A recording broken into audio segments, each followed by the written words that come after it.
Good morning, students. I hope all are you fit and fine. Student, in previous lecture, we read about the new words and you have to learn these new words. Today we will read about this chapter. And in previous lecture, I explained about the Mauryan dynasty. Now we will read about the post-Mauryan period. Student, in this chapter, we read about the literature of Sangam and southern kingdoms also, long distance traders, trading, Buddhism, how Buddhism spread in our land, important regions like Cholas, Cheras, Pandyas, and also we read about the Silk Route and beginning of Saka era.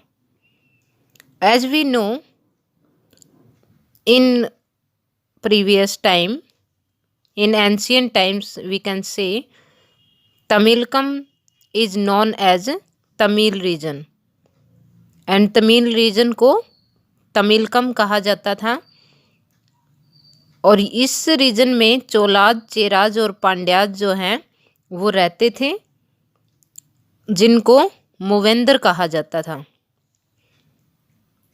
South India की जो history के अंदर जो important source है वो है Sangam literature.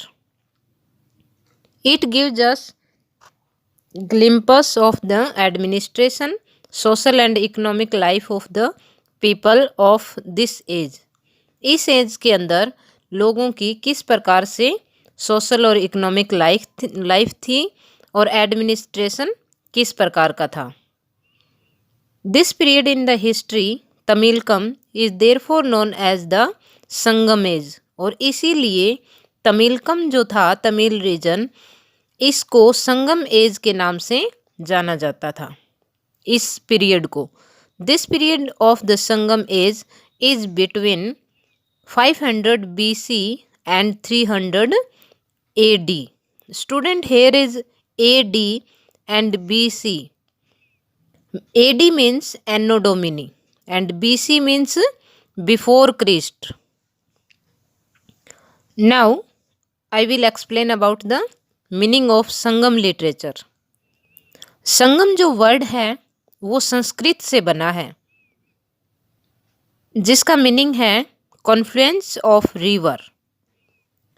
It has been used to describe the confluence of rivers of knowledge that flowed from an association of great scholars. यानी कि रिवर्स का एक कॉन्फ्लुएंस है जिसको group of rivers we can say, जहाँ से ये इकट्ठी रिवर एसोसिएट हुई हैं, तो इसीलिए संगम को नॉलेज ऑफ रिवर कहा जाता है। संगम वर्ड है, इसका मीनिंग होता है assembly, means get together. About 2200 years ago there was a gathering of Tamil poets and scholars under the patronage of the Pandyan kings। 2200 years पहले तमिल रीजन पे तमिल के जितने भी पोइट्स थे उनकी और स्कॉलर्स की एक मीटिंग हुई, गेट टुगेदरिंग इनकी एक असेंबली हुई, which flourished in 3 different periods and at different places। ये डिफरेंट प्लेसेस पे 3 पीरियड्स में फ्लरिश हुई यानी कि फैली। The literature emerged out of these meetings is known as Sangam literature, और ये जो मीटिंग्स थी इन्हें संगम लिटरेचर कहा जाता था।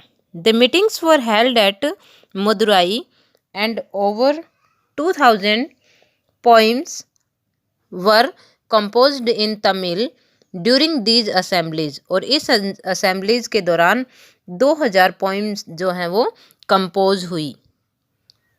The Sangam texts are the earliest work of Tamil literature available today. इसलिए संगम जो टेक्स्ट है वो आज भी हमें अवेलेबल है। They describe the battles and adventures of this period.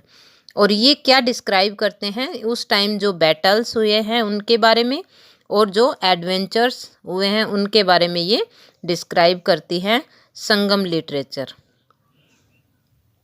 Thank you students, have a nice day.